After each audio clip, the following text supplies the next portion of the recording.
I'm going to start this off by saying thank you so much for allowing me to be speaking tonight. It really is an honor. I'm 36 years old and I didn't know how to do this, so this is my first one. I'm 36 years old and I have lived a very hard, difficult life. It's very hard for me to talk about it, but I'm willing to discuss it to the sick and suffering addict or anybody that has struggles today. Know that no matter what struggles they go, know that no matter what struggles you go through in life, you can overcome anything in this world. Whether you overcome it in one day or 5 years or 37 years, anything is possible. Nothing is ever impossible. I want to be able to let you all know that there's hope and there's a future and a way better way of living life. That you are not or don't have to be stuck in hell if you're still struggling today. So, in the beginning, oh, I wasn't supposed to read that part. And like I said, these are notes. So, let me just read this one sec. Okay, so from the time I was born to uh 15 years old, I was molested by my dad, my biological father.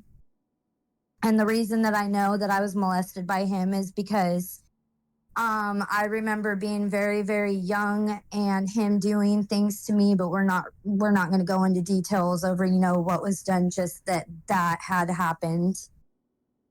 And let me see. I'm going off my notes too, so give me one sec.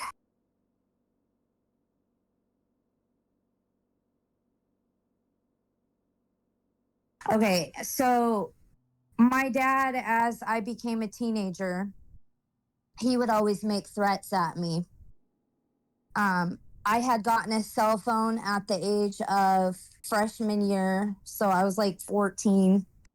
And he would always buy me stuff all the time, like CDs, back in the day, because CDs were popular, and fast food, like every day after school. He'd always buy me like McDonald's and all that. And he used to tell me that if I were to tell anybody, that he would go to jail and I would lose everything, all my nice things. But when I was a child, when this when I he started picking back up at the age of 11, molesting me. He used to tell me that it was right what we were doing, that little girls do that all the time with their fathers. By the time I turned 15 years old, my dad, I'd finally got sick and tired of, what was going on between me and my dad. And I met my husband, who was my boyfriend at the time. And I had went and I told my husband, some of the things that was going on between me and my dad. And I was scared to tell anybody, I was terrified because, I mean, I can't really, I don't know. It's kind of it's hard of a situation because, like, some people will tell you, like, there is such thing as brainwashing. And I'm not really sure. I mean, I don't know if I believe in brainwashing or not. I mean, I guess you could say my dad brainwashed me, putting that fear into my head. And but as I'm getting older, and I'm actually doing it this time on my own by being clean, I look at life differently. So I can't necessarily really say I don't know how much truth there is to brainwashing. But so where was I going with this? So yeah, my dad used to put, stuff like that into my head. And anyway, I got tired of it and I told my boyfriend about it at the time. And well, he ended up telling his mom, and his mom came out to the car, and literally my boyfriend was going to stab my dad, and his mom actually had to stop him. And I don't know, my dad was like, "What was that all about, Tiffany?" And I'm just like, "Oh, well, I told him what was going on." He's like, excuse my French, but he was like, "But why the fuck would you go and tell, what's going on?" Um, I just felt very disgusted, very sick. I was a little girl. I was only 14 and 15 at the time. And well, word got around to my mom and my brother, and my brother went to the police. And of course, my dad, there was evidence on him, and they arrested him. And when my dad got arrested, I became very, I don't know how you would explain it. I started developing mental health, issues, very depressed, not wanting to eat. I started gaining, anorexia, um, not sleeping well. And a friend of mine at that time introduced me to my first painkiller, oxycodone. And he knew the situation between me and my dad. He knew I was, mentally suffering, and I wasn't wanting to live. I didn't feel, the need to live. This shit that was going on, and losing my dad, and also being scared, not knowing, what to expect of life, and my mom, her and I, we actually had issues for the longest time.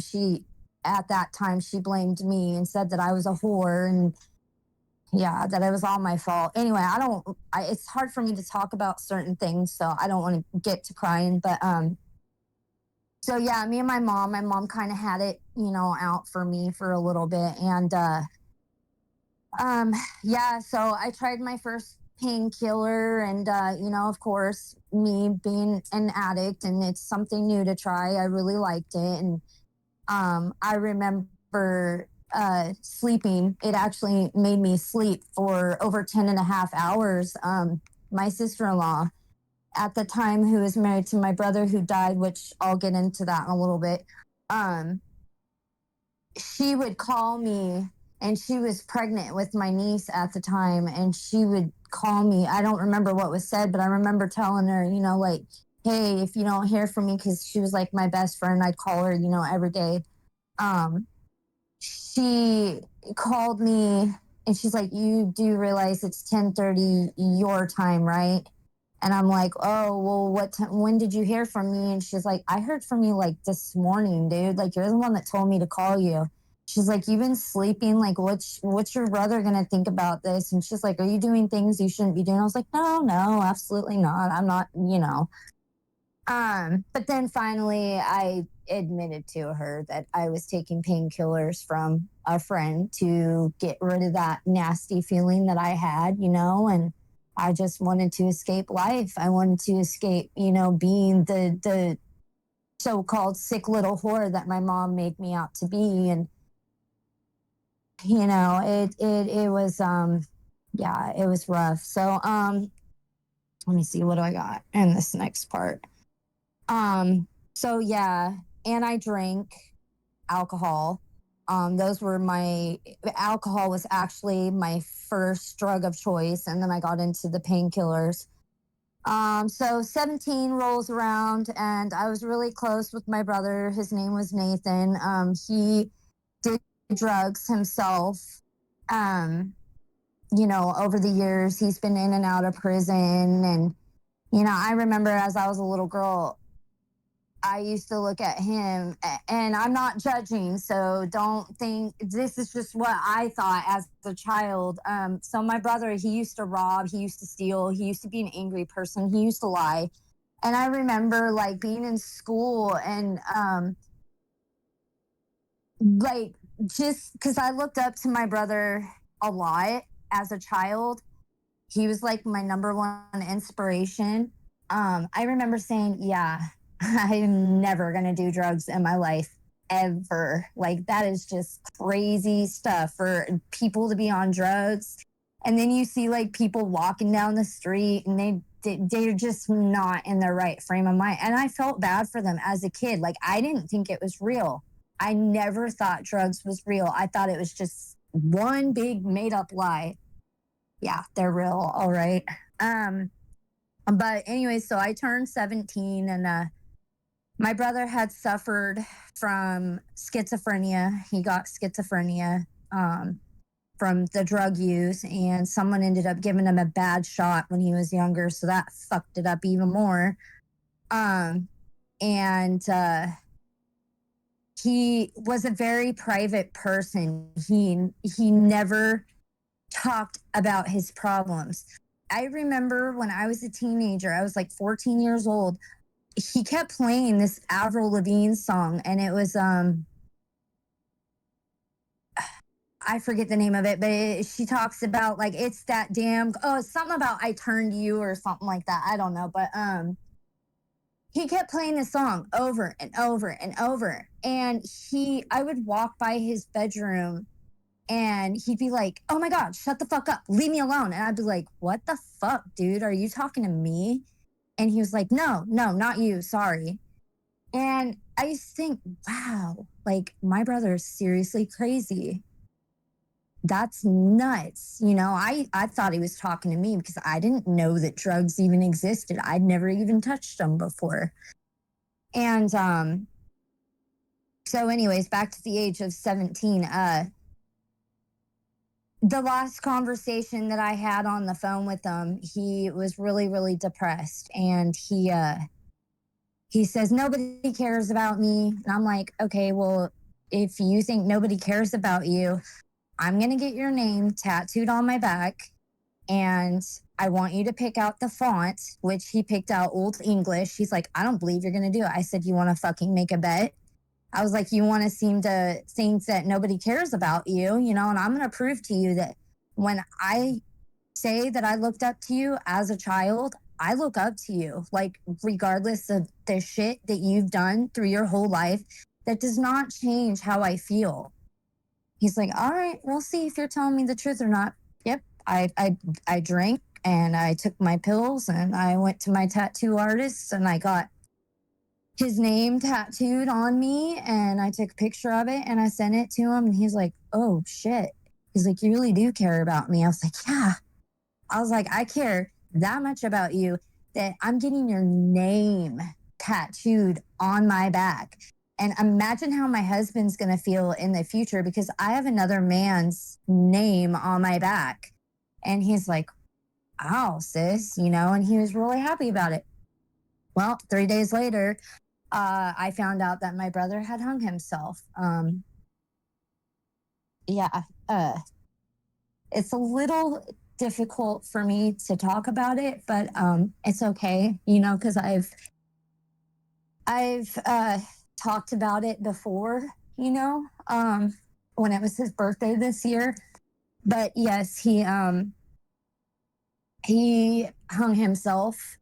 His fiance, who's pregnant, he was setting up the baby crib. This was after my niece was born. He was setting up the baby crib for her so that way he could babysit her on that Monday morning. And my ex sister-in-law would drive by his studio apartment, and she'd honk the horn, wave. Normally he'd come out. Well, over the weekend he didn't come out, but she did say that she went over there Friday evening, and he said he had a really bad feeling. He just didn't know what it was, but he had a bad feeling and he wanted her to stay with him that night. Well, she didn't because she claims she was not feeling good and she went home.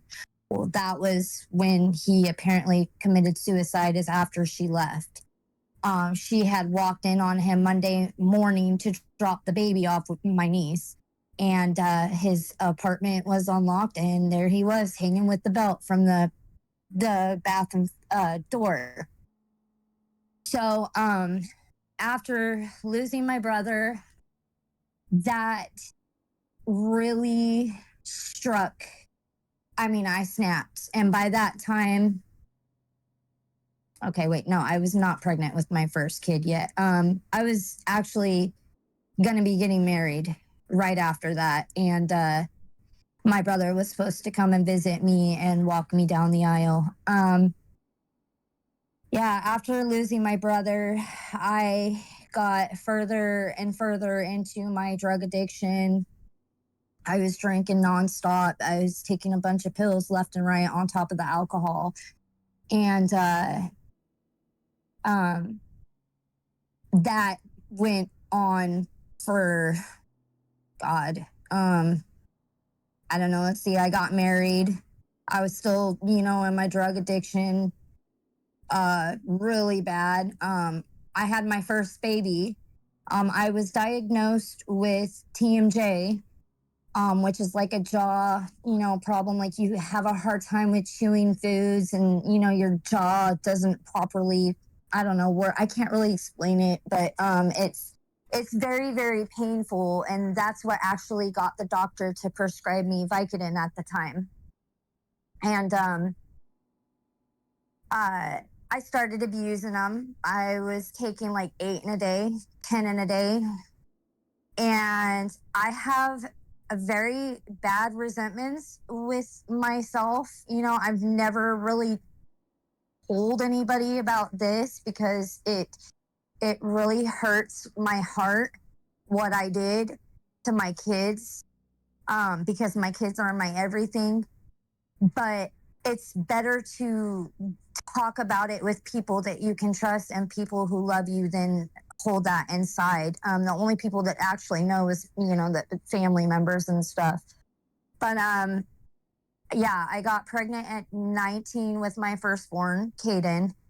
Um, Doctor said I could take Vicodin. They even called the OB doctor. OB doctor was like, yeah, you could take Vicodin. Well, I didn't tell them that I was taking more than prescribed. I was actually, believe it or not, I was prescribed to take 8 in a day. It was 2 every so many hours in a 24-hour period. And I think I was taking, like, by the end of my pregnancy, probably 40 Vicodin.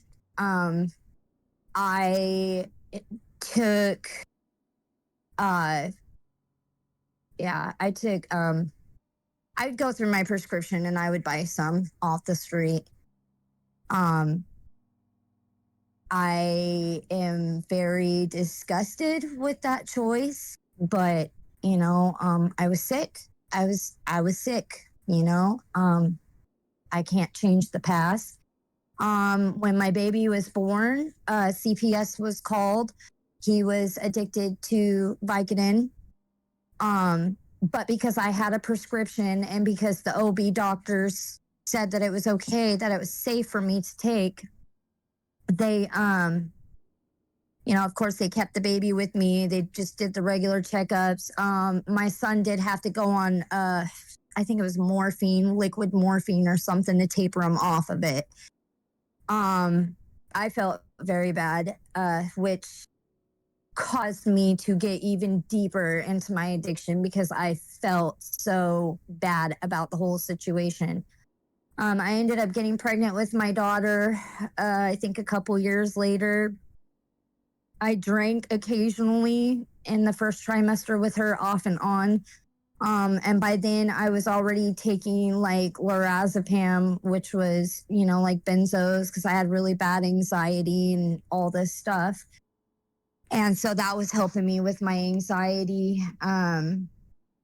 And then, she was fine when she was born because I didn't overdo it like I did with my firstborn. And then I got pregnant with my son, Bentley. And he was fine. I didn't do anything with him, except the only thing I did take was Ambien, which is a sleeping pill, but the doctors gave that to me. But for the most part, it was because, for one, I couldn't sleep. And for two, I was at that state of mind where I was a little bit irritated because he was always the one that was moving at night. And so I'm like, okay, well, I'm going to take a sleeping pill just to get him to calm down. And,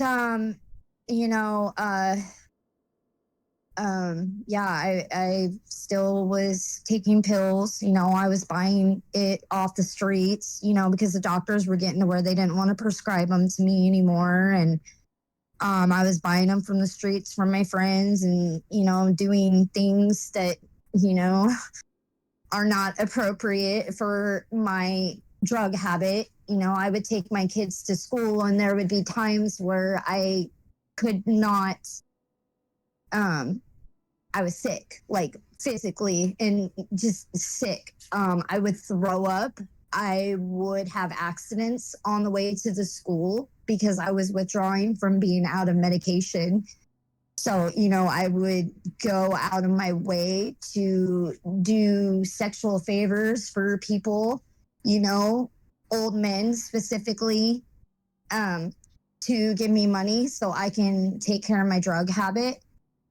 Um, and then I ended up getting caught with, with my husband. And I, my husband, he told me after Bentley, after my youngest son, um, I ended up getting pregnant with a fourth baby. And my husband used to always tell me, because people, for some reason, I don't know why, like ever since I got pregnant with my daughter, they would try to get me on meth. And I would be like, are you fucking serious? No, I'm not getting on that. It's bad enough I have an addiction with alcohol and pills. Like, I don't need to be on anything else more than that. Besides that, my husband used to tell me all the time, if you ever start doing meth or any of the heavier shit, I'm taking the kids and I'm leaving you. So that thought, it was like, okay, so it kept me off the stuff, even though I always wanted to try it because everybody talks so good about it. Yeah, so I ended up getting pregnant with my fourth child, and I miscarried. But I was taking a bunch of tramadol at that time because I did get prescriptions for tramadol. And I was not taking prenatal vitamins whatsoever. Um, I guess the baby did not develop the way it should. I should have been 8 weeks, but it stopped growing at 4 weeks. And that was rough because I wanted another kid. And right after that time, I think it was 2 to 2.5 weeks after that, my daughter was graduating preschool. And I remember right before we were going to her preschool, my husband told me, he says, and he used to go to his friend's house all the time, apparently to play video games. Yeah, well, I found out he was using drugs and playing video games at his best friend's house. He used to be gone all the time. Pissed me off. Well, anyways, he decided to tell me that he was using meth for 9 months, 9.5 months to be exact. I was like, are you fucking serious? I just had a miscarriage. You've told me this entire time you were going to take our kids and leave me. And you chose to tell me before, like, we're literally on our way to take our daughter to her graduation for preschool. Like, what the fuck is wrong with you? And yeah, so we went to my daughter's graduation and we came back. And that night, I was walking to the store, go buy me my normal 40-ounce beer that I always used to get. And let me remind you that I used to take a bunch of pills on top of a 40 ounce of beer. And I believe it was that blue UV, whatever heavy vodka. And I would mix it in soda. And I was taking like 15 Tramadol, 10 Ativan, and like 20 Norco. So how I'm still alive, it's a miracle. But yeah, I went to go get me a beer. And my friend that used meth at the time, she's telling me about it. I'm like, yeah, well, you know what? I don't give a fuck no more because this is what's going on. And she's like, yeah, I know, I heard. She's like, do you want to try it? I was like, yeah. So me and my friend and her boyfriend at the time, we went back to my apartment and my husband was there. And he's like, well, what are you doing? My husband asked me this. And I'm like, oh, well, you think it's okay for you to do drugs, but I can't? I said, don't you think it's kind of shitty ass timing? I mean, you said what you said, and then you turn around and you literally could have waited until after our daughter's graduation. Like, I didn't even enjoy myself. Like, what kind of parent are you to sit there and ruin our daughter's graduation because this is what you've been doing? Like, you literally could have waited until after the service. I said, our poor daughter knew something was up with me and you. Like, this is shit you can't even get back with your kids. And I was mad. I was really angry. And he's like, well, you do realize that if you try this drug, there's no going back. I was like, oh, no, it's going to be okay. You just, it can't be that bad, right? I mean, I've been taking pills and drinking alcohol this whole time for many, many years. Like, can't be that horrible. And anyways, so uh I tried it. But of course I had already been drinking and I loved it. I'm not gonna lie. I loved it and I was drunk already. And I was also on Valium at the time. And anyways, so let me see.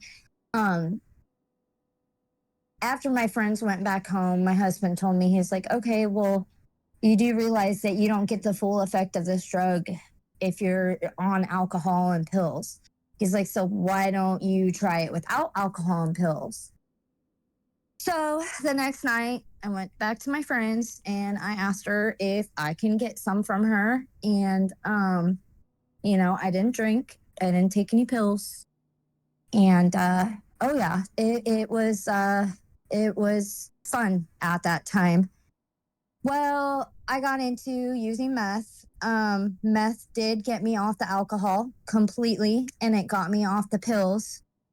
Which I'm not grateful that I did meth, but I'm grateful that it took me off the other shit because I would not be alive. Like, I don't even understand how I'm even alive with all the pills I've took on top of the alcohol. So it's a miracle. However, CPS did get involved. They did take my kids. And technically, my husband was supposed to go to this rehab out of town, and I wasn't ready because, it was my first run. I wasn't ready.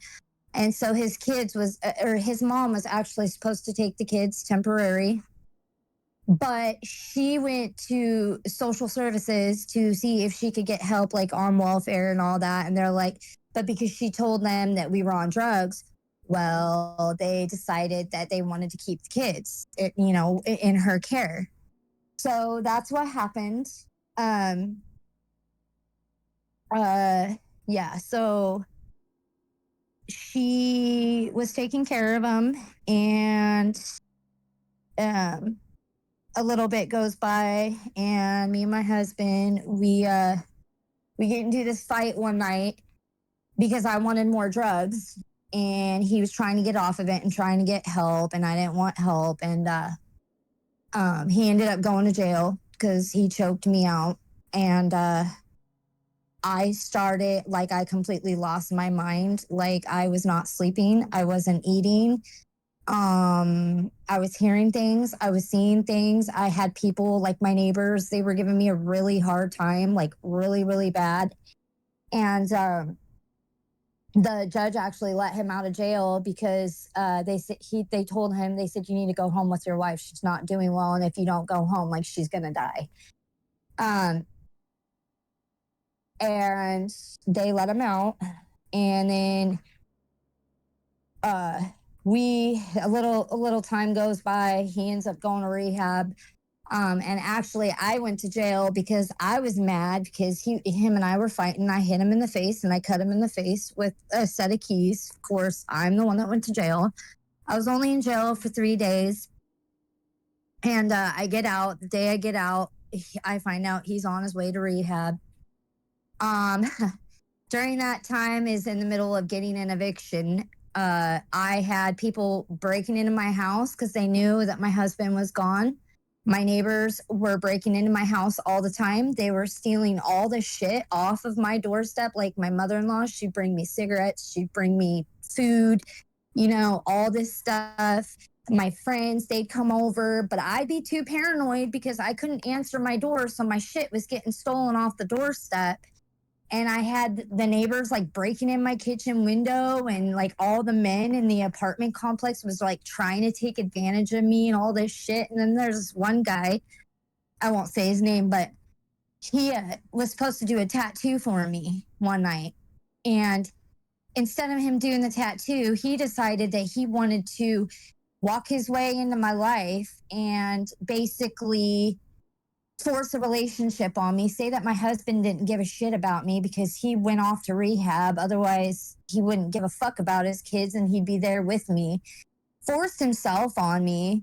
And I ended up getting evicted. I ended up getting homeless. I was on the streets for 3.5 months. I slept at my kids' school. I woke up one morning to the kids thinking I was dead. They were poking at me. Um, I slept at the cemetery. And by that time, I didn't give a fuck if I was in jail. I was so tired. I was so scared and so out of my mind from the drugs. Like, even though I got Social Security at the time and I had all this money, I was scared to death just to walk up to the store and get me something to drink because I was so paranoid. Um, and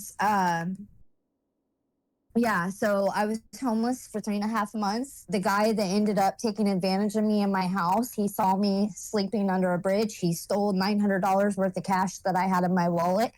He raped me. He put a gun to my head. He told me he was going to kill me because of what I was doing to my kids, and he stabbed me in the leg. It was then after that that I chose to get the help that I needed and overcome my fears. I went to rehab the first time. It's a ministry. I was there for 3.5 months, and then I ended up leaving. Me and my husband, we left. We were going to drug and alcohol classes, and we were doing everything that CPS wanted us to do, and um, of course, we drug test and go to NA meetings, and all that's required of you. We got our kids back, and then my dumbass went and fucking relapsed again. Right when we were getting our case closed, I went and relapsed and lost kids again. And after that, that was a wrap. It was a done deal for me. I was like, you know what? I put my kids through this first time. I put them through this again. I can't do this. I said, you know what?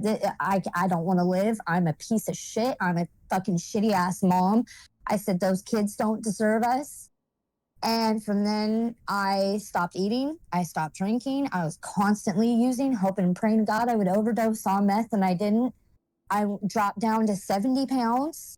The CPS worker came in to tell me that the judge was forcing her to have me sign the adoption papers to his mom, my husband's mom. And I was like, no, I'm not signing them. And she's like, Tiffany, I'm sorry, but I'm going to have to get the police involved and make you sign these papers. So I signed them. And, I didn't have a choice. But, I couldn't get off the drugs at the time. And the lawyer that I had, she was a really, really good lawyer. And we kind of had a really good friendship. And it was like, she said, you know what, Tiffany, the best decision you can make for your kids is to give them up because you are sick. You need help. And it was hard. It was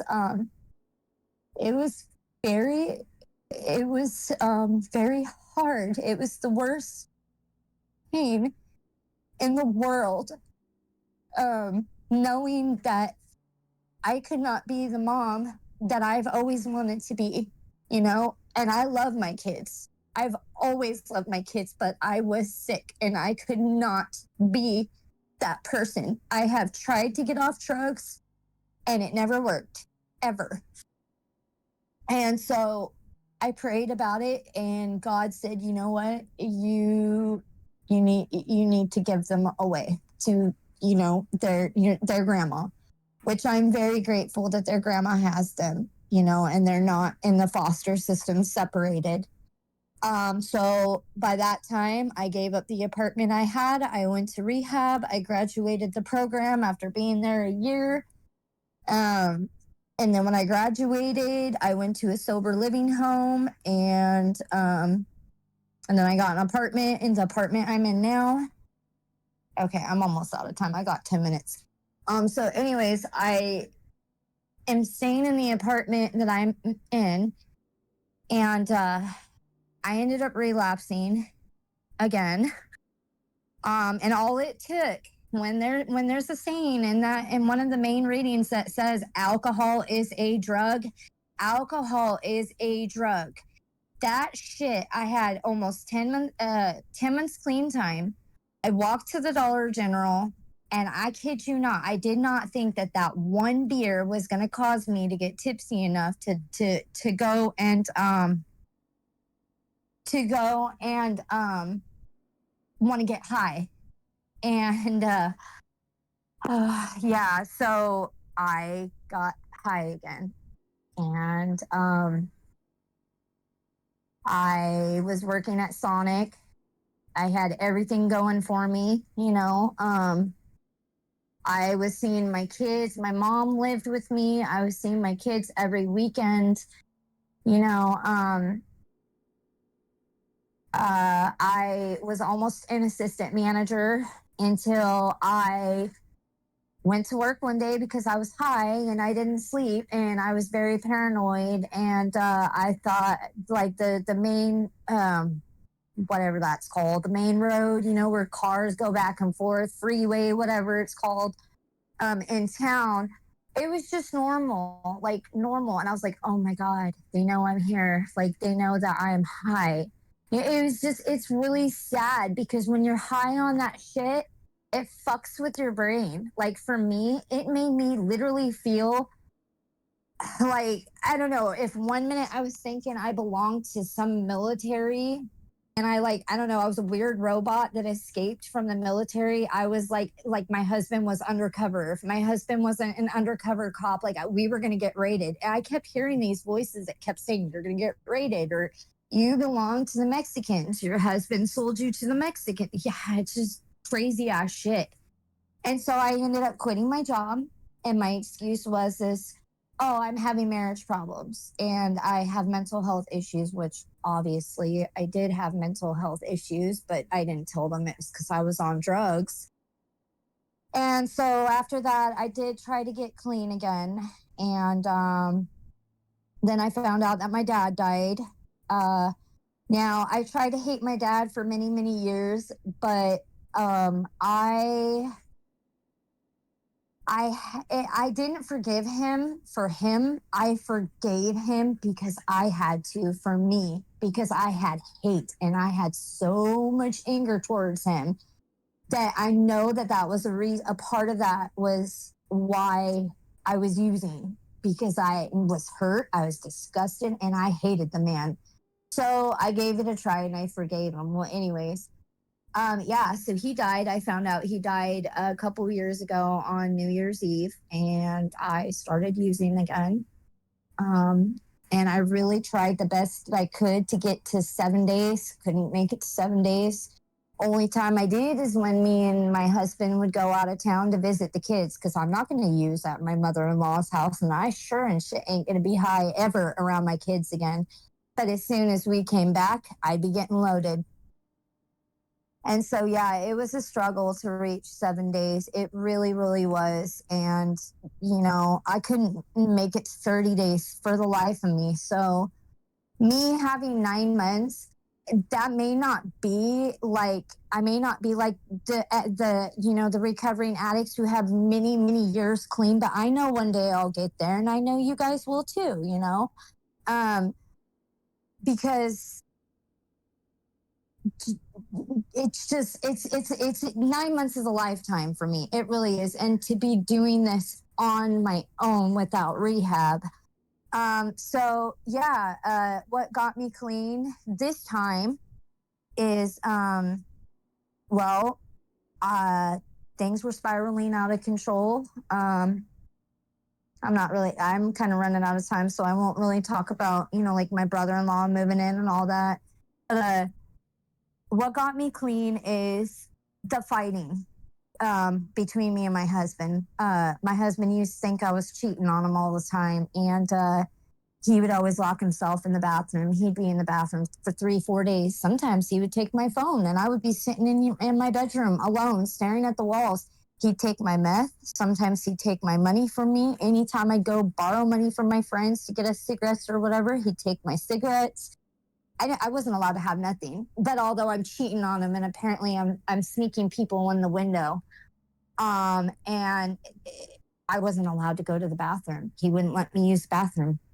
I had to leave my apartment to go use my neighbor's bathroom because he'd be doing his personal shit like dudes mostly do when they're high, and I couldn't handle it anymore. And, you know, I think what really did it is when my kids came to visit me this last time, and not this last time, but while I was in addiction, and their uncle brought them down, and there was a text message that my oldest son had said to me, and he said, "What kind of parent sits in their bedroom or locks themselves away while we come down and visit?" And after they went home, I tried to kill myself. I went and took the Seroquel that I had prescribed to me at the time and my depression pills. And I had them all in my hand, and I was getting ready to end it all because I was tired of feeling hopeless. I was tired of feeling like that piece of shit, no good for nothing person who didn't deserve to live. And obviously, I felt like shit because, my husband treated me like shit for a reason, right? He's treating me bad, so I must be that bad of a person. And I was just tired of all the voices. I really was. I did go to sleep, but it didn't change the fact that I was hearing voices, and it was scary, dude. I mean, it was so scary to not know whether you're coming or going. You have to have like 4 blankets in your windows and shit. And you think that the whole world's out to get you and everything's all about you. You're too scared to listen to music. You're too scared to watch TV because your brain fucks with you and thinks that they're talking about you, but they're not talking about you. And I was tired. I really was. I was wore out. Well, my husband walked out on me taking the pills, and he took them away from me. And since then, I had a high school friend of mine. Her and her son moved in because they needed a place to stay, which, that was a blessing because, she was a stepping stone for me to get right. And I swore I was not going to use around my high school best friend and her son. And, I got a sponsor, and I worked my steps with my sponsor. And, the sponsor that I had at the time, he showed me the server, and I come to the meetings twice a day, because it's what keeps me clean. Um, you know, there's so many, like, in recovery. I know some people may struggle with the idea that recovery might work. And trust and believe, I used to think that too, I used to think everybody was full of shit. I was like, well, you know what? A miracle hasn't happened for me, so I don't believe it's true. But it is true, I've struggled with getting pregnant for 10 years now. I have not been able to have another baby ever since my miscarriage. And I got pregnant with the son that I'm carrying, Braxton. Um, and it's a miracle what goes on in your recovery. Like, I got clean. I have a better relationship with my husband. My mom, after I relapsed the last time, she moved to her ex-husband in Iowa, and I actually got her to move back. So she's now living with me. Um, um, yeah, like the only sad thing that I would say that happened in my recovery is my dog passed away. I had to put her down because she got parvo. Um, and that was very hard, but I continued to go to the meetings. I went to church. I persevered through not picking up, to get through the grief because, let me remind you, that's all I know is turning to drugs just to for anything like grief, all that shit. I ended up getting another dog who he spoiled rotten. Like, I love that little boy to death. He's like a child to me. He really is. He's my everything. He has filled that hole in my heart when my dog died, And I personally believe that if I wouldn't have gotten him, it was probably a matter of time before I ended up relapsing again because the grief of losing my dog was fucking awful. And I don't wish that on anybody to lose an animal. It was very hard. I had to fucking put her down and I had to watch her die. And it was, yeah. And yeah, like I'm very healthy, I was very scared. Like I kept hearing voices that I had like cervical cancer and shit, because I started like losing my hair. And I don't know, I was told it's because I, used drugs and stuff. I started losing my hair and thinking the worst, like, oh my God, I've got cancer, or I've got diabetes, or I'm sick, or nope, I no longer have the fear of going to the doctor anymore. I go every single month. My health has completely, like it's I don't know. I'm on cloud nine. Like everything that I ever wanted, I finally have today. Um, I do not have cancer. I do not have any kind of abnormal cells that can develop into cancer in the future. I've had anemia that I ended up getting with my son with Caden, and I've struggled with anemia, and I've had to take like iron for almost 16 years. And they actually said, the baby doctor told me, "Oh no, your iron's good. Like your blood is perfect. Everything is excellent. Nothing wrong." Um, yeah. So like I no longer have to live in fear, and I got everything going for me. Just I'm a better human being. I don't struggle with having to hear voices or see things anymore. And even if I do, it's very occasionally. But the difference is I can tell myself, you know what? They're not real. See, that shit I couldn't tell myself when I was high. And I'm happy. I'm very, very, very blessed. I do have days where I struggle, but I don't have to fucking go back to that life. I don't want to. I believe that God is giving me another chance at being a mom. It really is a blessing. My kids are happy. They're very, very supportive. They came down for my birthday and they were like rubbing my stomach, and I was trying to wake the baby up. And for a little bit, my oldest son kind of was, upset about it, but that's to be expected because he's hurt and he doesn't understand why mom and dad get to raise the baby and not them. But he's totally excited, like he helped me pick out outfits and, like a crib for the baby. And my kids are very, very supportive. They're very excited. I have a wonderful relationship with my children. I've got so many friends on this server. Like, I am amazed with how many people that showed up tonight. Like, I literally thought I was going to die because my heart, I mean, I share so much, but it was like, oh my God. I was texting a friend of mine. I was like, oh my God, there's already like 7 people in the room.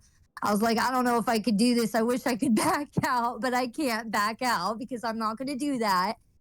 But, I'm grateful. And my message for the sick and suffering addict is just don't give up. Don't ever give up. It's hard. It is. Don't get me wrong. It's very, very hard. And in the beginning, it may seem like nothing's going to get better. It didn't take me till probably over 3 months before things finally started feeling better. But the good news is you don't have to live like that anymore. You don't have to suffer. You don't have to feel like you're in hell. Like, yeah, withdrawals are a bitch. Everybody goes through them. Nobody wants to go through them, but that's the consequences that we have to pay for doing that to our bodies. But I promise you, I give you my word, I put everything on the Bible that if you just don't give up and you keep your head up, like seriously, the withdrawals, they'll come and they'll go, and then you'll be like, holy shit, you'll feel like you died and you were reborn again. Just don't give up. And if you're struggling with I can't give out advice because I'm not a mental health counselor, but if you feel like you just don't want to, if you're just struggling, just don't ever keep it inside because I don't want you to end up like my brother. Really, I don't. That's why my brother killed himself. I love you guys. I know you guys can do this. Don't give up. And it really was an honor to be able to share my story with you guys. Sorry I went a little long. Sorry it was more about negativity, but I was trying to make a point across it. There is truth to a real struggle in real life, and knowing that you can fucking overcome anything. You can overcome anything in this world, no matter what it is. You will always overcome it. Never doubt yourself. Thank you so much for letting me speak. It really has been an honor. I want to thank my friends that have been here, that supported me. You know, it doesn't matter if you have less than 24 hours clean or 20 years clean. You guys keep me clean by being able to share my strengths and hopes and dreams and, you know, struggles with you, and, you know, to be there for you guys as well. Don't give up. And yeah, that's all I got. Thank you.